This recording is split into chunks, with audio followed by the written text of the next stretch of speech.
जय गुरुदेव। अनमोल वचन, बिखरे मोती।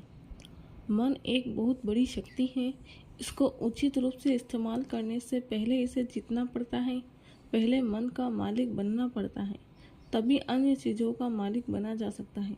जब किसी नियम या कानून को लागू करने के पहले मन को काबू कर लिया जाए, तब संसार के सभी नियम साधक के अनुकूल होंगे। सुमिरन तीसरे तिल में किया जाए, वही सच्चा सुमिरन है।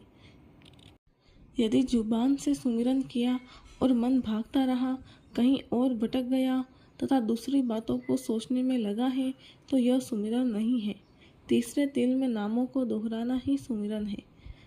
मैं 200 प्रचारक चाहता हूँ। जो बिल्कुल बोलना नहीं जानता है, वो जंगल में चला जाए और पेड़ों को सुनाए। उसे 4 घंटे में बोलना आ जाएगा। एक एक जिले से 20-20 प्रचारक तैयार करो। 29 जून 2002। सत्संग में रहते रहते, सुनते सुनते दुनिया से उदास हो जाओ। उतना ही लगाव रखो जितना जरूरी है। बाल बच्चों की सेवा करो। कोई अतिथि आ जाए, उसकी सेवा कर दो। गृहस्थ आश्रम में समय कम और दया ज़्यादा, क्योंकि घर में काम काज से दबे रहोगे तो दबकर काम करोगे, समय निकालकर भजन करोगे। यही चाहिए और यही अच्छा रहेगा। मालिक से डरते रहोगे। विरक्ति में समय बहुत ज़्यादा पर दया कम, अहंकार ऊपर से। मैं उनकी हालत बता रहा हूँ जो सुबह शाम सत्संग सुनते हैं। उनका मन उखड़ जाता है कि भजन नहीं करेंगे, सेवा में दुश्मनी करते हैं। कुछ कहा जाए तो मानने को तैयार नहीं, किसी बात का उन पर असर नहीं होता। ऐसा काल ने दाव मारा कि गुरु की बात को किनारे कर दिया और झगड़ों में लग गए। हिंसा करने वाला सीधा नरक जाता है। नरक भोगकर 84 में डाला जाता है। नरकों में भी बहुत पिटाई होती है, 84 में भी बहुत कष्ट होते हैं। चीखो, चिल्लाओ, तड़पो, कोई सुनने वाला नहीं, कोई सुनेगा नहीं। जो कपट रखकर बात करता है, वह अपने को ही धोखा देता है। गुरु को तो धोखा दे ही रहा है। वह एक तिल भी आगे नहीं बढ़ सकता। वह गुरु को क्या धोखा देगा? धोखा तो उनको अपने को दे रहा है। स्वामी जी महाराज कहा करते थे कि ऐसे जीव को छोड़ देना चाहिए। उसका रोग असाध्य है। जो उसके मन में आता है वही करेगा। ठोकर खाएगा तो चेतेगा।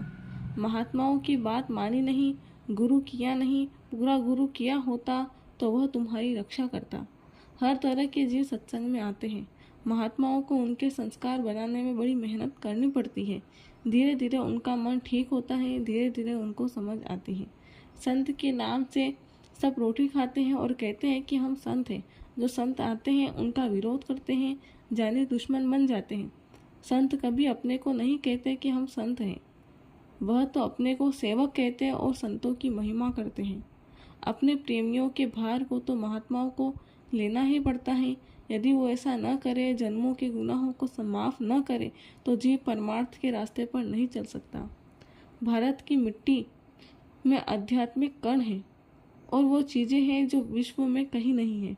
यह सदा ही अध्यात्मवाद का सिरमौर रहा है। भारत के कारण ही विश्व युद्ध विभिन्न युगों में हुआ है और इस युग में भी होगा। दुनिया के सारे देश मिल करके भी अब भारत को पराधीन नहीं बना सकते। भारत का परिवर्तन देखकर दुनिया चकाचौंध हो जाएगी।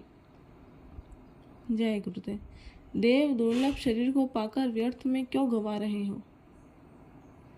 शरीर जीवात्मा के निकलते ही मुर्दा हो जाएगा। जय गुरुदेव।